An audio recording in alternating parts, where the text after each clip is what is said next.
El título de los mensajes que estamos tratando se denominan Identidad en Cristo.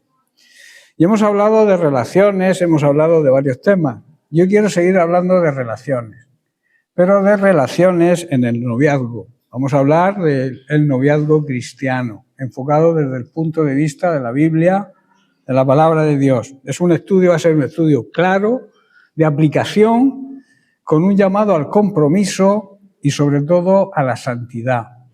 El noviazgo tiene que ser santo, igual que todos los que nos hemos convertido somos santos, hemos sido santificados por Cristo. En Romanos capítulo 11, verso 36 dice: porque de Él, de Cristo, y por Él y para Él son todas las cosas. Antes de pensar en un novio o en una novia, debes pensar en tu relación con Dios. Ese es el primer paso. Antes de decidir una relación de noviazgo, tienes que pensar, tienes que ver qué relación tienes con Dios en primer lugar. Antes de buscar a alguien, debes de estar seguro, segura, que ese alguien camina en el mismo camino que tú, en el mismo camino con Cristo. Por eso en Mateo, que es un versículo que repetimos mucho, Mateo capítulo 6, verso 33, nos dice que debemos buscar primeramente el reino de Dios y su justicia, y lo demás ya nos vendrá por añadidura. Si Cristo no gobierna tu corazón, lo gobernará cualquiera que pase y te diga lo que quieres oír. Ese va a ser el problema. Si Cristo no reina, cualquier persona que te diga algo que te guste al oído, le vas a seguir. Ahora aquí me gustaría que prestarais atención, por favor, y os preguntarais lo siguiente: ¿estoy espiritualmente estable? ¿Mi vida en el espíritu es una vida estable? ¿Estoy creciendo en oración y en el conocimiento de la palabra de Dios? Preguntas que deberíamos hacernos, ¿verdad? ¿Quiero una relación para suplir un vacío que solo Dios puede llenar? ¿O busco la voluntad de Dios en todo? Hay una verdad bíblica.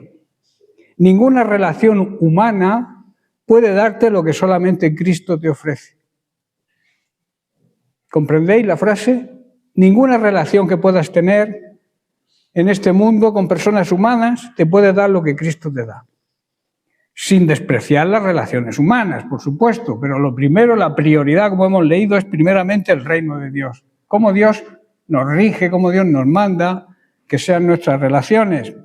La semana pasada, si recordáis, estuvimos hablando de las relaciones tóxicas, las relaciones peligrosas que a veces nos incitan y no nos damos cuenta y nos arrastran.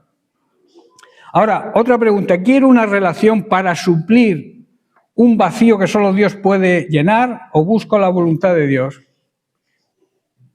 A veces nos precipitamos, nos agobiamos porque no nos sale el novio o la novia que tanto anhelamos, no tenemos la paciencia suficiente para esperar en el Señor. Y siempre hay que buscar la voluntad de Dios en todo, y sobre todo en el tema que estamos tocando. El noviazgo no es un juego, es una preparación para un pacto futuro. Es algo que debemos prepararnos, es una vida, digamos, una relación en común como preparación para un pacto que haremos después en la presencia de Dios, el pacto del matrimonio. La Biblia enseña, y hay muchos ejemplos, que las relaciones no se toman o no se deben tomar a la ligera. El noviazgo debe verse como el camino hacia un verdadero matrimonio cristiano. El camino que nos conduce a ser una familia en el orden de Dios, una familia cristiana.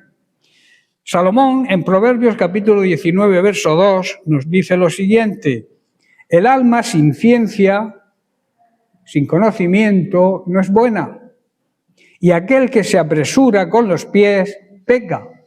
Aquel que tiene mucha prisa se equivoca. La persona que quiere y anhela un novio o una novia rápidamente porque se me pasa la edad. La edad, el tiempo lo marca el Señor, y cuando el Señor lo decida, tendrás a la persona idónea para ti. tanto chico como chica, en el caso de hombre o de mujer. El entusiasmo sin conocimiento no vale nada. La prisa va a producir fallos, errores, equivocaciones. Por eso no te apresures a decir sí antes de haber dicho, Señor, guíame. ¿Estáis entendiendo? No digas a una relación sí, sin que antes la consultes con el Señor y que el Señor te diga, es correcta, síguela. Aquí hay unas claves que debemos seguir. El noviazgo no es para experimentar, no debe ser un experimento jamás, ni tampoco una prueba para ver si somos compatibles. Hoy mucho se habla entre los jóvenes, vamos a tener unas relaciones incluso íntimas para saber si nos compenetramos para poder casarnos. Eso es un tremendo error que está cometiendo hoy la juventud. No es el noviazgo no es un experimento, como he dicho, es un camino hacia un matrimonio cristiano perfecto. Ahora, características bíblicas de alguien con quien se vale o con quien vale la pena intentar un noviazgo. Hay que tener en cuenta que el noviazgo no es para cubrir la soledad, es para discernir, darnos cuenta si la persona, esa persona en la que tenemos esa relación, podría acompañarme en un futuro juntos. Y claro está, bajo la voluntad de Dios. Para eso es necesario y para eso sirve el noviazgo. Por eso Pablo en 2 Corintios capítulo 6, verso 14 nos dice, no os unáis en yugo desigual. Esto es un llamado a vivir una fe coherente. El apóstol Pablo nos dice, suave pero con firmeza, no os unáis en yugo desigual. ¿Con quién? Con los incrédulos. Si tú crees y hay alguien que no cree, difícilmente va a funcionar esa relación, es imposible. Esto no es una frase dura, sino una advertencia nacida del cuidado que tiene Dios con sus hijos, con su iglesia, con su pueblo hoy. Ahora, ¿qué es el yugo desigual? En tiempos bíblicos, el yugo era una pieza de madera que unía a dos animales para arar la tierra. Si los animales no eran del mismo tamaño, tenían la misma fuerza, el trabajo se volvía torpe e incluso doloroso y poco efectivo. Lo mismo ocurre en la vida espiritual. Pablo no está hablando de conveniencia o convivencia social, una relación con la sociedad. Vivimos en el mundo y tenemos que relacionarnos con la sociedad, porque vivimos en el mundo. Sino está hablando de alianzas profundas y determinantes. Por ejemplo, el matrimonio, las sociedades, los negocios, los pactos en general que afectan la dirección de nuestra vida y de nuestra fe. Cuando un creyente se une íntimamente con alguien que no comparte su fe, tarde o temprano habrá tensión espiritual y cantidad de problemas, ¿verdad? Uno querrá hacer las cosas como Dios dice y el otro pues no querrá hacerlas de otra manera. Y entonces ahí empezarán los conflictos y los problemas. Hay unas preguntas que Pablo hace aquí muy claves. El texto continúa con varias preguntas. ¿Qué comunión tiene la luz con las tinieblas? ¿Qué comunión tiene la luz con la oscuridad? Cuando está la luz, no hay oscuridad. Y si la luz se apaga, existe la oscuridad. O sea, no hay comunión, no pueden convivir. Pues lo mismo ocurre cuando nos unimos con personas en yugo desigual. ¿Qué acuerdo hay entre Cristo y el diablo? También es otra pregunta que hace Pablo, ¿verdad? No hay ninguna comunión. Donde está Cristo no está el diablo. Y donde está el diablo no está Cristo. Pablo no está despreciando a las personas, eso hay que tenerlo claro, sino mostrando una realidad espiritual. Cristo y el pecado no caminan en la misma dirección. No pueden caminar juntos. El creyente ha sido llamado a vivir en la luz. Unirse en yugo desigual es intentar caminar con Dios mientras el otro tira en sentido contrario. Es imposible, ¿verdad? ¿Os imagináis dos bestias tirando una para un lado y la otra para el otro? El carro no avanza, no se ara, es imposible, no hay efectividad. Esta es una advertencia que nace del amor de Dios. Dios no prohíbe las cosas por capricho. Él sabe que el yugo desigual enfría la fe. Él sabe que el yugo desigual debilita la obediencia. También que apaga el celo espiritual y que también trae dolor innecesario, el sufrimiento que trae cuando dos personas se enfrentan, porque una acepta y la otra no acepta. ¿Cuántos creyentes comenzaron firmes y terminaron derrotados porque hicieron alianzas sin consultar con Dios? Santidad práctica, no aislamiento. Este pasaje no nos llama a aislarnos del mundo. Repito, como he dicho antes, vivimos en el mundo y tenemos que convivir con el mundo, pero nunca participar de las cosas que el mundo hace. Yo puedo respetarte a ti, pero no puedo compartir lo que tú crees o lo que tú haces si no estás de acuerdo a lo que yo creo y lo que yo hago. ¿Estáis comprendiendo? El pasaje, repito, no nos llama a aislarnos del mundo, sino a no comportarnos espiritualmente con los que nos apartan de Dios. El no creyente te va a intentar apartar de Dios sí o sí. Jesús comía con los pecadores, ¿verdad? Él comía con los pecadores, pero nunca negoció su santidad. El creyente puede amar, servir, testificar, pero debe cuidar con quién ata su corazón y su destino final. Un llamado también a revisar nuestras decisiones. Este texto nos invita también a preguntarnos si mis relaciones me acercan o me alejan de Dios. ¿Las decisiones que tomamos honran a Cristo? ¿Estoy poniendo mi fe en riesgo por una convivencia o una amistad o una emoción pasajera?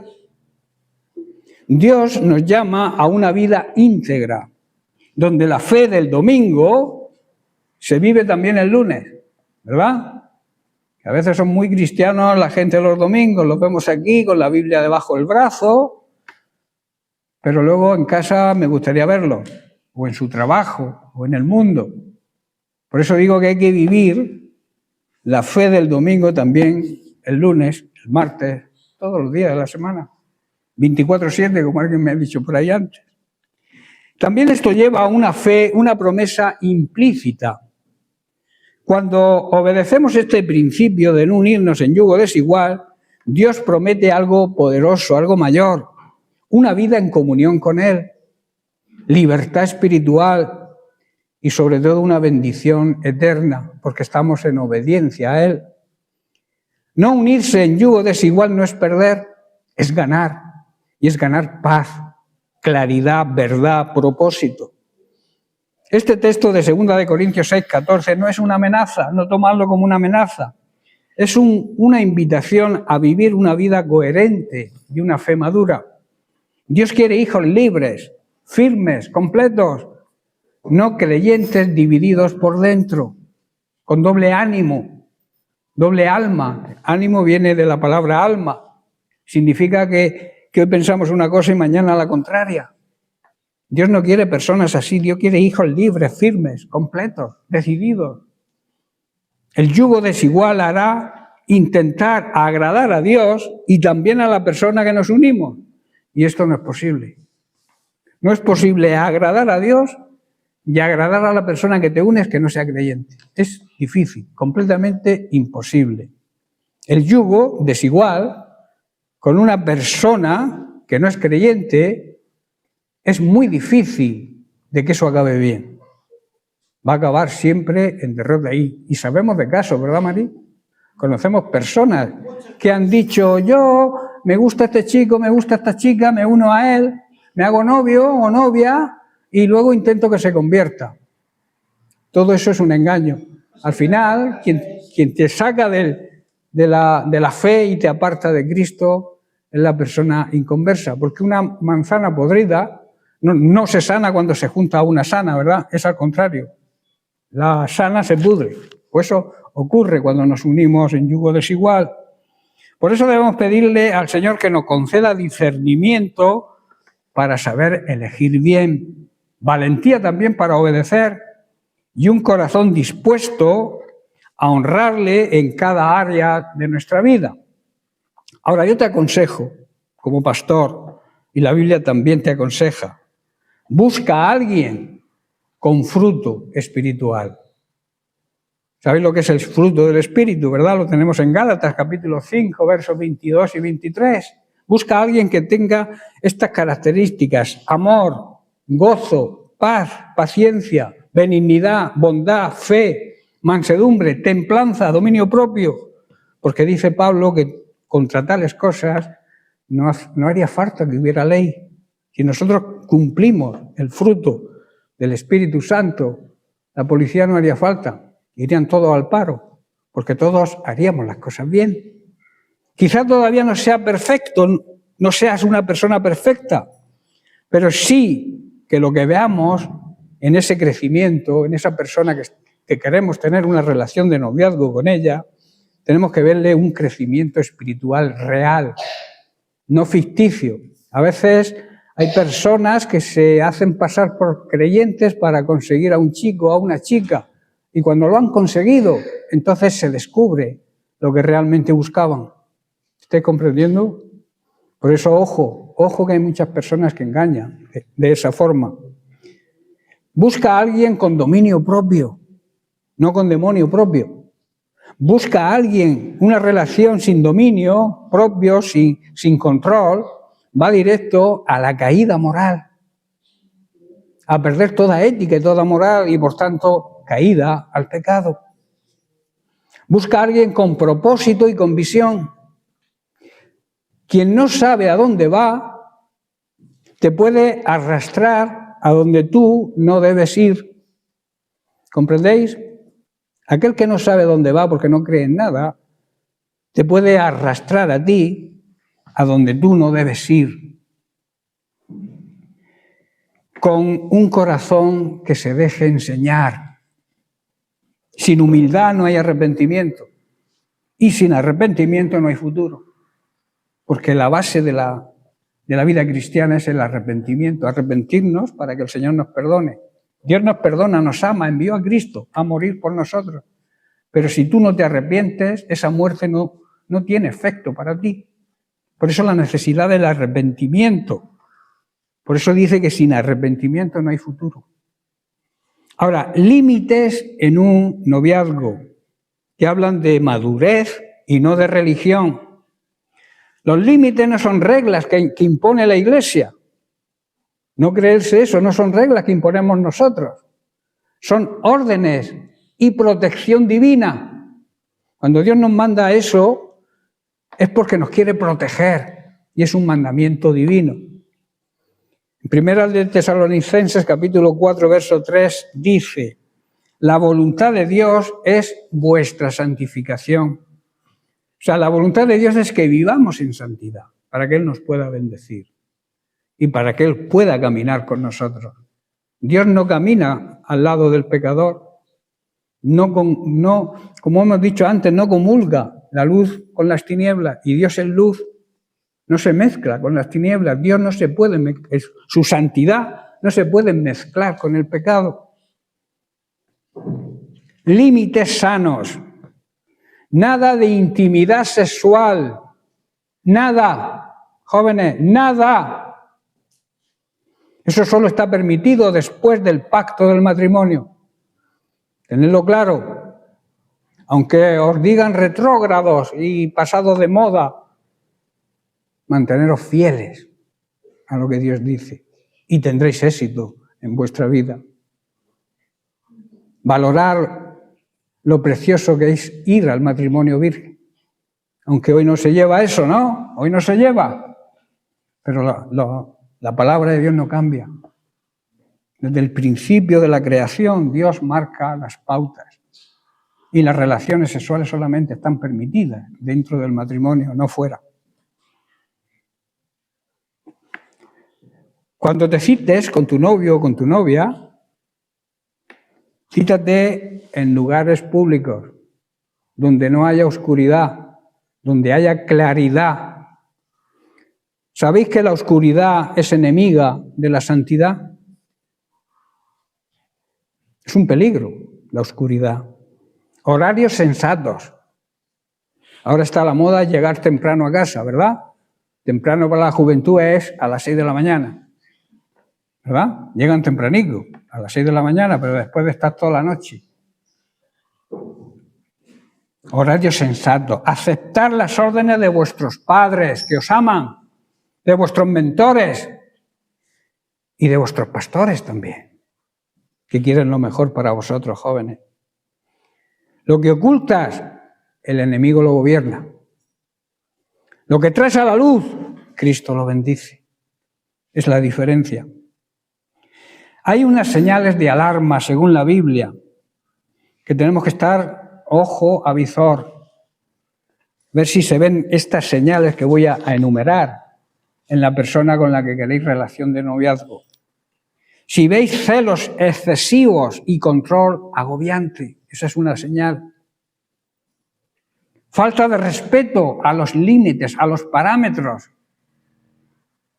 a las leyes que pone Dios en el matrimonio, en el noviazgo. Mentiras constantes. Ojo, que la gente miente mucho para sacar provecho. Burla de la fe. Violencia emocional o incluso manipulación. Hay quien manipula orando también. No aceptar la corrección. Cuando veas que a alguien tú le corriges o le llamas la atención y se ríe de ti, aléjate de este tipo de personas. Son señales que demuestran que esa persona no la quiere Dios para ti. Por eso Proverbios 4:23 Salomón dice, sobre toda cosa guardada, cuida tu corazón. Ahora, ¿cómo construir una relación de noviazgo que glorifique a Dios? En Eclesiastés, escrito por Salomón también, capítulo 4, verso 12, dice, esto se suele usar en las bodas cristianas, cordón de 3 dobleces no se rompe fácilmente. ¿Qué significa esto? Significa la pareja y Dios en medio. Cuando solamente es la pareja sin Dios, esos cordones se suelen romper. Pero si está Dios en medio, difícilmente se va a romper. Y será una relación que Dios acepte. Oración juntos. Si tú, la persona que tú le dices que ore, aunque haya dicho que es cristiano, y no quiere orar nunca contigo, peligro. Sé prudente. No debes usar o no se debe usar la oración para generar dependencia espiritual y emocional. Para conseguir algo, siempre se hace con un propósito, como dije antes, quizá un propósito pecaminoso. Se puede manipular con la oración para conseguir el propósito. Buscar ante cualquier duda consejo. Tenemos a nuestros padres, a nuestros mentores, si no tenemos padres o somos hijos adoptados, o a nuestros pastores que están para eso. Si tenéis dudas, estamos nosotros para ayudaros. En Proverbios capítulo 11, verso 14, Salomón repite o dice, en la multitud de consejeros hay seguridad. Pide consejo siempre que tengas duda. Tenéis que hablar claro desde el inicio, marcando los parámetros en vuestra relación, propósitos, límites y expectativas de futuro. Planearlas. Crecer hacia un matrimonio cristiano, no hacia la tentación y la caída. Hay que crecer en esa relación si es una relación buena. Hay que crecer en el propósito por el cual en un futuro formaréis una familia con unas expectativas de futuro, pero no crecer hacia la tentación y hacia la caída. Si tu relación te acerca a Dios, es una relación saludable, buena. Si te aleja, es tóxica y se puede convertir en un ídolo, que es algo que ponemos por delante de Dios y eso es peligroso. Ahora, otra opción. ¿Qué pasa cuando una relación termina? Muchos se vienen abajo, caen en crisis emocionales, crisis de ansiedad. Pero Dios a veces permite que las relaciones terminen. Dios también habla sobre la terminación de una relación. Aun cuando algo se acaba, Cristo debe seguir siendo tu roca. Aférrate a Cristo. Si esa relación se ha terminado es porque no es la que te conviene. Y aférrate a Cristo que te va a dar la que te convenga. ¿Estáis entendiendo? En el Salmo 34, verso 18 dice: cercano está Dios a los quebrantados de corazón. Un no de Dios nunca es un rechazo.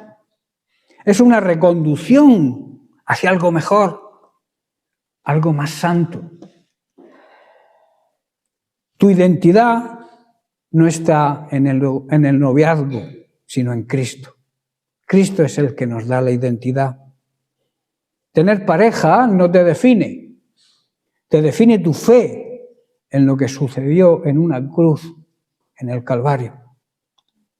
Porque dice Primera de Juan 4:19, nosotros le amamos a Él. ¿Por qué? Porque Él nos amó primero. Él demostró en la cruz ese amor hacia nosotros. Y nosotros tenemos que amarle a Él. Y amarle no significa decir, te amo, Dios. Demostrarlo. El amor hay que demostrarlo con hechos. Y el mayor hecho de demostrarle nuestro amor a Dios es la obediencia. Obedecer su palabra. Porque nos va a ir bien. Será para nuestro bien. Aunque el mundo te critique, que el mundo te diga o te incite al pecado, mantente fiel a Dios.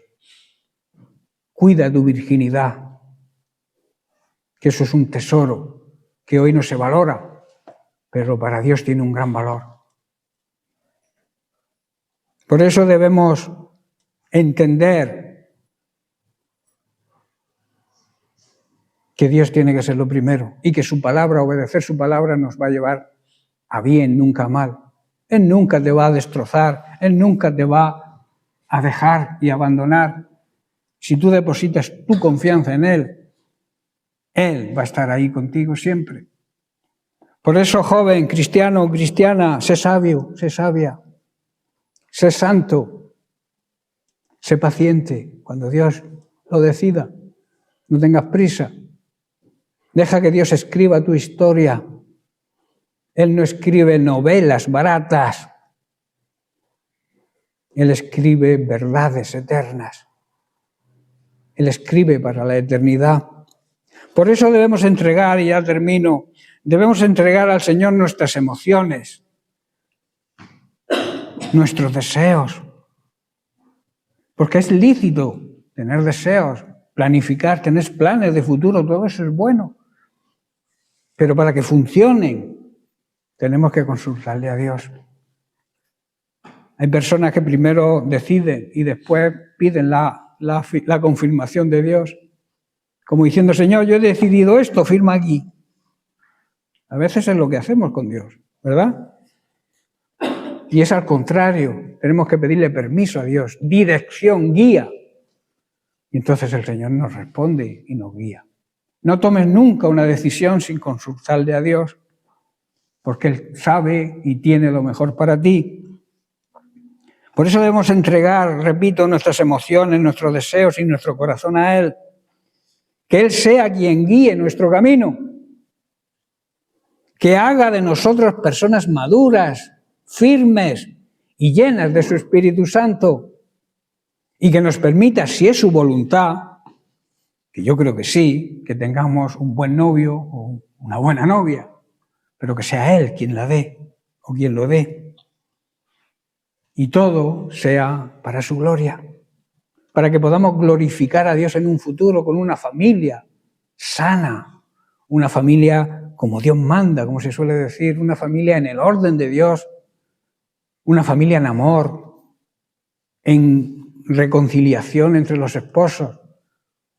Hoy en día hay familias y lamentablemente dentro de las iglesias también, familias continuamente en discordias, en enfrentamientos, en los esposos. Claro, y eso repercute en los hijos. El mayor daño que podemos darle a un hijo es ver que los esposos, sus papás, discuten o se faltan al respeto. Eso los marca para siempre. Y luego, ¿qué ocurre? Que esos hijos van a hacer lo que han visto hacer a sus padres. Y eso es lamentable, ¿verdad? Por eso, como cristianos, debemos ser ejemplo para nuestros hijos, testimonio para nuestros vecinos, para nuestros compañeros de trabajo, compañeros en el instituto, en el colegio. Tenemos que demostrar que somos hijos de Dios. Conocerán que somos hijos de Dios cuando nos amemos los unos a los otros, pero también que amemos a Dios y su palabra y que andemos siempre en obediencia. Bien, pues este era el mensaje que os traía hoy. Espero que lo podáis aplicar, lo podáis entender, luego estará grabado, lo pasaré al grupo de jóvenes para que lo oigáis de nuevo y se os quede grabado en la mente. Que Dios os bendiga.